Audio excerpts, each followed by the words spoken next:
Hi friends, Hindi recorded channel में आप सभी का स्वागत है। दोस्तों, अपने पिछले अध्याय में हमने चंद्रगुप्त नाटक की तात्विक समीक्षा पर चर्चा की थी। आज के अध्याय में हम इसी नाटक के नायक चंद्रगुप्त के चरित्र चित्रण पर चर्चा करेंगे। दोस्तों, एक नायक में निर्भीकता, दृढ़ता, विनयशीलता, आत्मविश्वास आदि जिन गुणों की अपेक्षा होती है, वे सभी गुण चंद्रगुप्त में विद्यमान हैं। किंतु कभी कभी चाणक्य की प्रौढ़ता उसे ढक लेती है, लेकिन उन सब के बावजूद भी चंद्रगुप्त इस नाटक का नायक है। तो चलिए दोस्तों, शुरू करते हैं अपना आज का अध्याय और जानते हैं चंद्रगुप्त नाटक के नायक चंद्रगुप्त के चरित्र चित्रण के विषय में। जैसा कि शीर्षक से ही पता चलता है कि चंद्रगुप्त नाटक का नायक चंद्रगुप्त ही है और उसमें एक अच्छे नायक के सभी गुण विद्यमान हैं। ऐतिहासिक सत्य का निर्वाह करने के कारण उसको कई बार चाणक्य के संकेतों पर चलना पड़ता है, जिससे कभी कभी ऐसा लगता है कि उसके चरित्र का स्वतंत्र विकास रुक गया है। लेकिन इन सब के बावजूद भी उसके चरित्र में उदार भावनाओं का कोई अभाव देखने को नहीं मिलता। चलिए दोस्तों, इस चंद्रगुप्त के हम चरित्र की कुछ विशेषताओं पर चर्चा कर लेते हैं। सबसे पहली है अनुपम वीर। चंद्रगुप्त एक वीर युवक है। वह यमन सेनापतियों से घिरे रहने पर भी असाधारण वीरता दिखाकर वहां से सुरक्षित बाहर निकल जाता है, और जब चाणक्य और सिंहासन उसको छोड़कर चले जाते हैं, तब भी वह अपने धैर्य और साहस को नहीं छोड़ता। युद्ध क्षेत्र के समीप सैनिकों को उत्साहित करते हुए वह कहता है कि चंद्रगुप्त युद्ध करना जानता है और आप विश्वास रखें। वो इतना वीर है कि उसके दोस्त तो दोस्त, उसके शत्रु भी उसकी वीरता की प्रशंसा करते हैं। पर्वतेश्वर भी कहता है कि मैं क्षमता रखते हुए भी जिस कार्य को ना कर सका, वह कार्य चंद्रगुप्त ने कर दिया। दूसरा है आत्मसम्मानी युवक। उसके अंदर आत्मसम्मान कूट कूट कर भरा हुआ है, क्योंकि उसके मत में आत्मसम्मान की रक्षा ही जीवन की सार्थकता है। और जब सिकंदर उसे भारत का सम्राट बनाने में सहायता देना चाहता है, तो वह साफ कह देता है कि मुझे आपसे सहायता नहीं लेनी। साथ ही साथ वह यह भी कहना नहीं भूलता कि मुझे लाभ से पराभूत गंधार राज आंभिक समझने की भूल नहीं होनी चाहिए। दोस्तों, तीसरा गुण है दृढ़ प्रतिज्ञ नायक। जो भी प्रतिज्ञा वह कर लेता है, उस पर अटल रहता है।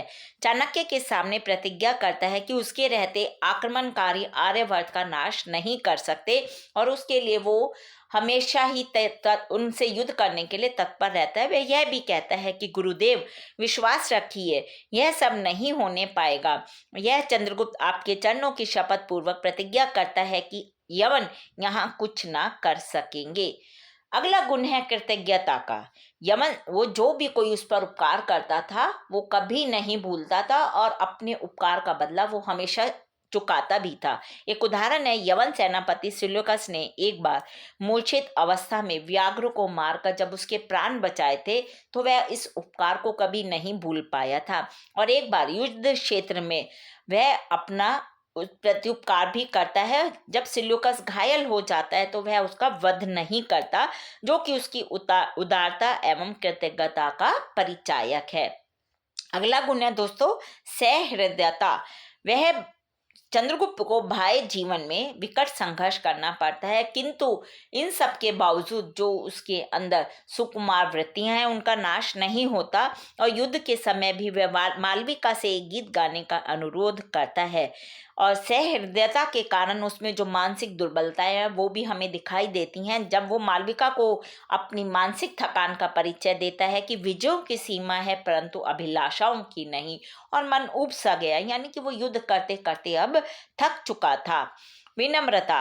वह एक विनम्र युवक है, वीर है लेकिन उद्दंड नहीं है, और जब तपोवन में सिकंदर उसे अपने शिविर में निमंत्रण देता है आने के लिए, तो वह बड़ी ही विनम्रता के साथ वह जवाब देता है, अनुग्रहित हुआ। आर्य लोग लेकिन किसी निमंत्रण को अस्वीकार नहीं करते।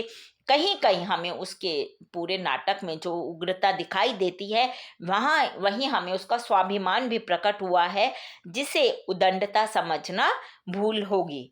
अगला गुण है निडर व स्पष्टवादी। वो निडर है, साथ ही साथ अपनी बात को स्पष्ट रूप से कहने में संकोच भी नहीं करता। वह सिकंदर के शिविर में कुछ दिन रहा। वहीं पर उसने सिकंदर को यह साफ बता दिया कि रण कला का अध्ययन करने के लिए वह उसके शिविर में टिका है, इसके अलावा उसे कोई और लोभ नहीं है। अवश्य ही यहाँ रहकर यवन रणनीति से कुछ परिचित हो गया हूँ, लेकिन मैं मगध का उद्धार करना चाहता हूँ, पर मैं यवन लुटेरों की सहायता से ऐसा नहीं करना चाहता। अगला गुण है धर्म का पालन। दोस्तों, वो चंद्रगुप्त को अपना चाणक्य को अपना गुरु मानता है। वो अपने हर धर्म का पालन करता है।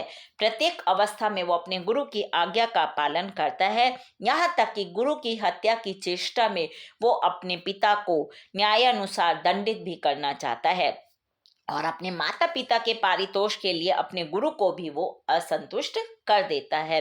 अगला है प्रणय, यानी कि प्रेम का उसके अंदर क्या गुण है। कल्याणी, मालविका और कार्नोलिया तीनों ही उससे प्रेम करती हैं, लेकिन उसके हृदय में किसी के लिए विरक्ति और उदासीनता का भाव तो है ही नहीं। पोरस सिकंदर युद्ध में कल्याणी के प्रणय चर्चा पर वह कहता है, राजकुमारी, समय नहीं है। ये बातें अनुपयुक्त वातावरण का संकेत मात्र है कि युद्ध के समय वो उनकी बातों पर ऐसा कहता है। तिरस्कार नहीं करता उसका। मालविका की सरलता पर वो मुग्ध हो जाता है, किंतु अपनी भावुकता पर वो नियंत्रण भी रखता है। और जो प्यार कल्याणी और मालविका को आत्मसमर्पण के पश्चात भी वो नहीं दे सका, वह कार्नोलिया को सुलभ हो जाता है, यानी कि कार्नोलिया से उसे प्यार हो जाता है, क्योंकि उन दोनों का जो गठबंधन है वो ऐसा लगता है जैसे उसमें समान रूप और गुणों पर आधारित है। अगला गुण है स्वतंत्रता रक्षक। नाटक के आरंभ में ही हम चंद्रगुप्त को सर्वसाधारण की स्वतंत्रता के रक्षक के रूप में देखते हैं। वो लोगों के, आम जनता की स्वतंत्रता की रक्षा करने के लिए कुछ भी करने को तैयार रहता है। उसे यह सहन नहीं होता कि यवन आक्रमणकारी आर्यवर्त को गुलाम बनाए, इसलिए वह सिकंदर को कहता है कि मैं यवनों को अपना शासक बनाने को आमंत्रित करने नहीं आया हूँ। यानी कि वो अपनी प्रजा की रक्षा करने के लिए कुछ भी करने को तत्पर रहता है। कर्तव्यनिष्ठ योद्धा। दोस्तों, नाटक में वह एक कर्मठ योद्धा के रूप में दिखाई देता है। व्यक्तिगत सुख के लिए देश के प्रति अपने कर्तव्य को वह कभी भी नहीं भूलता, और कर्तव्य के प्रति उसकी कठोरता का एक उदाहरण मैं आपको बता रही हूँ। देश में डोंडी फेर दो, यानी कि देश में इसकी मुनादी करा दो कि आर्यवर्त में शस्त्र ग्रहण करने में जो समर्थ है, सैनिक है और जितनी संपत्ति है, युद्ध विभाग की है। इसी के बाद जब सैनिक उससे पूछते हैं कि शिविर आज कहाँ रहेगा, तो वह जवाब देता है अश्व की पीठ पर, कि किसी भी समय हमें लड़ने जाना पड़ सकता है। सैनिक कुछ खिला दो और अश्व बदलो, एक क्षण भी विश्राम नहीं करना, क्योंकि उसे तो अपने जो कर्तव्यनिष्ठ योद्धा है उस गुण का पालन करना है।